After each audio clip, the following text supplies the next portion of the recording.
información es urgente. Comenzó a hablar... Bien, muchas gracias, presidente.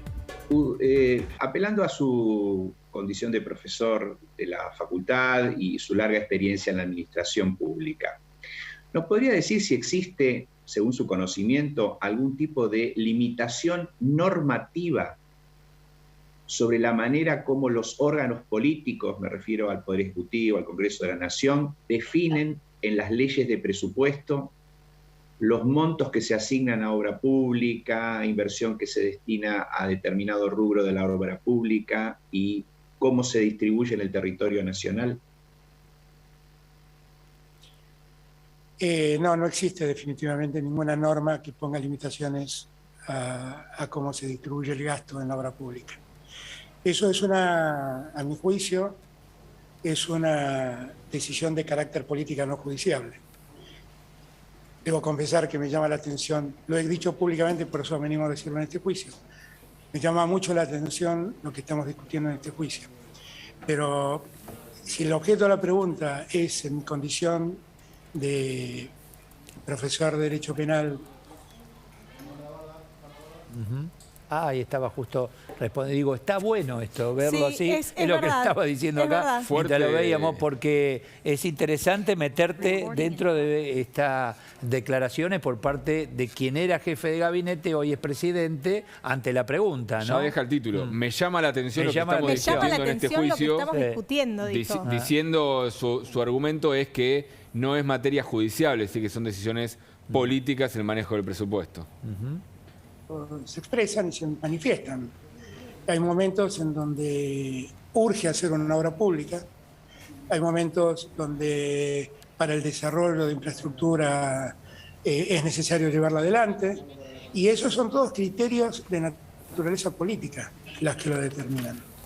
No hay ningún tipo de limitación ni al gasto ni a cómo se distribuye el gasto en obra pública. No lo existe. Lo llamamos mal gasto, en verdad es una inversión, pero en la economía suelen llamarlo gasto público.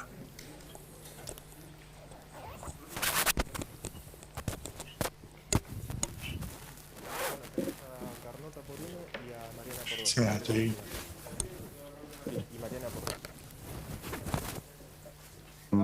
Doctor Veraldi.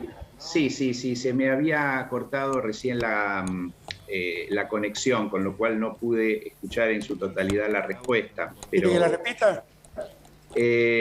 Sí, podría repetirle. La pregunta que yo había hecho, y no llegué a contenerla totalmente, era si en esas leyes de presupuesto había un reparto arbitrario de los fondos, de manera particular en lo que se destinaba a obra pública vial en la provincia de Santa Cruz. Veo que al fiscal también se le cortó la conexión, así que es bueno que repita la respuesta. Voy a volver a repetir íntegramente la respuesta. No, definitivamente no había nunca una distribución arbitraria. En un presupuesto es muy difícil realmente distribuir arbitrariamente los recursos para las provincias de todo tipo, en materia sanitaria, en materia de salud, en materia de educación, porque todas las provincias pelean por su parte. La ley más compleja de sacar en el Congreso es justamente el presupuesto. Yo había dicho que contestando en mi condición de profesor de Derecho Penal, que así me presentó usted, doctor, la verdad me llama mucho la atención el sentido de esta causa, porque acá en verdad lo que están discutiendo son decisiones políticas no judiciables, objetivamente. Y en verdad esas decisiones que se tomaron en materia presupuestaria y en materia de distribución de obra pública, de ningún modo pudieron ser arbitrarias. Porque hay que tener muy presente, y me da la impresión que por ahí esto no se tiene muy en cuenta, porque seguramente soy abogado como ustedes y desde el ejercicio de la profesión no se conoce, cómo funciona la aprobación de un presupuesto. La aprobación de un presupuesto no es decisión de un presidente que decide cómo se gasta la plata. Es un trabajo donde intervienen muchísimas jurisdicciones, muchísimas, que después va al Congreso y donde se genera un debate enorme dentro del Congreso. porque cada senador y cada diputado pelea por llevar parte de esos recursos a su propia provincia. Con lo cual es muy difícil pensar que haya una distribución arbitraria o que discrimine a las provincias. Tengan ustedes presentes que esa discusión suele ser muy compleja. Se lo dice alguien que está gobernando sin presupuesto, porque el Congreso no le aprobó el presupuesto. Es una discusión muy compleja, muy difícil, donde no hay espacio como para que alguien cometa una arbitrariedad y el conjunto de los diputados la tolere, porque los diputados y los senadores después tienen que ir a rendir cuentas a sus provincias de por qué pudo haber tolerado una arbitrariedad de esa naturaleza. Con lo cual estoy seguro que sí hay normas, no existe ninguna norma que ponga límites a cómo se dispone el gasto en la obra pública. Sí hay límites fácticos a la discrecionalidad del Poder Ejecutivo, que son estos que estoy diciendo. Gracias, doctor Fernández. Yo voy a ser más preciso todavía, dado que es el objeto de la causa, y mi pregunta ahora es expresamente, si usted sabe, le consta, tiene algún conocimiento de que las leyes que sancionaba el Congreso de la Nación cuando usted fue jefe de gabinete estaban dirigidas a sustraer fondos del Estado a través de la obra pública vial desarrollada en la provincia de Santa Cruz en complicidad con un empresario que se llama Lázaro Báez. Señor presidente, el doctor Luciani se opone a la pregunta. A ver, todavía no responde, doctor Fernández. Escuchamos la oposición del Ministerio Público Fiscal. Doctor Luciani. Señor presidente, ¿qué tal? Muy buenos días a todas las partes. Me pongo porque es una pregunta indicativa, señor presidente. No es una pregunta.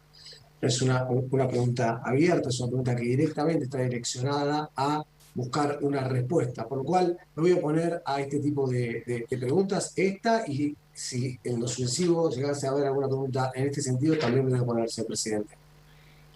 Entiendo, si me da la palabra, señor presidente, que... A ver, sí, adelante, doctor Veraldi. La pregunta se corresponde con los presupuestos fácticos que tienen expresamente desarrollados en el requerimiento de elevación a juicio. Me refiero específicamente en lo que estoy mencionando aquí, la página 219 del requerimiento. Es decir, si yo no puedo preguntar los hechos o sobre los hechos sobre los cuales el fiscal ha formulado un requerimiento de elevación a juicio, la verdad que no tiene objeto que yo interrogue al testigo.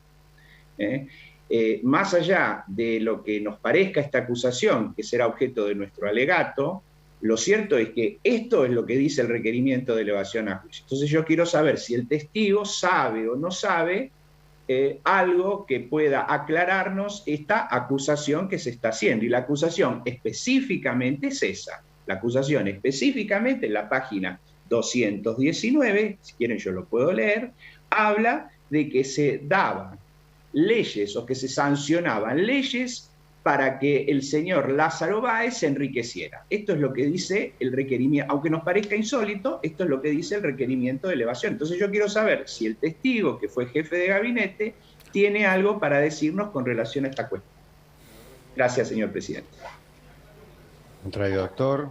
Señor presidente, el doctor Rusconi solicita hacer uso de la palabra. Sí, pero no vamos a entrar a confrontar esto. Ya está efectuada la pregunta, se escuchó la oposición.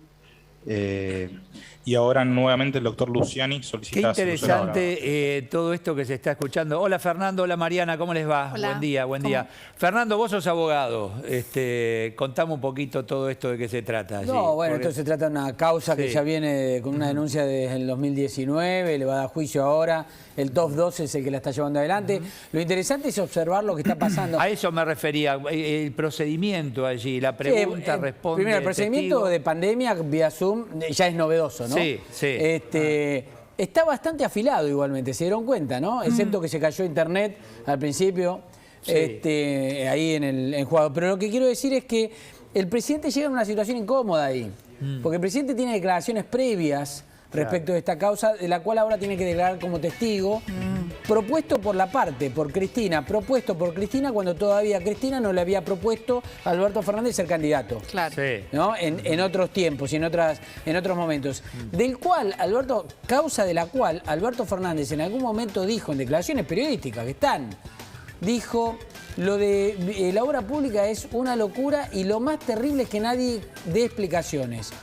Señores, esto es una manera de dar explicaciones. Claro, que en un juicio oral y público se liberen las Ahora, pruebas en un y los medio, testimonios. en una entrevista es una cosa, acá cambia, ¿no? Este vale. Bueno, sí, por eso nos llama la atención en Alberto Fernández. Sí. Ahora, en cuanto al proceso, es novedoso también que Alberto Fernández se haya decidido a estar presencial.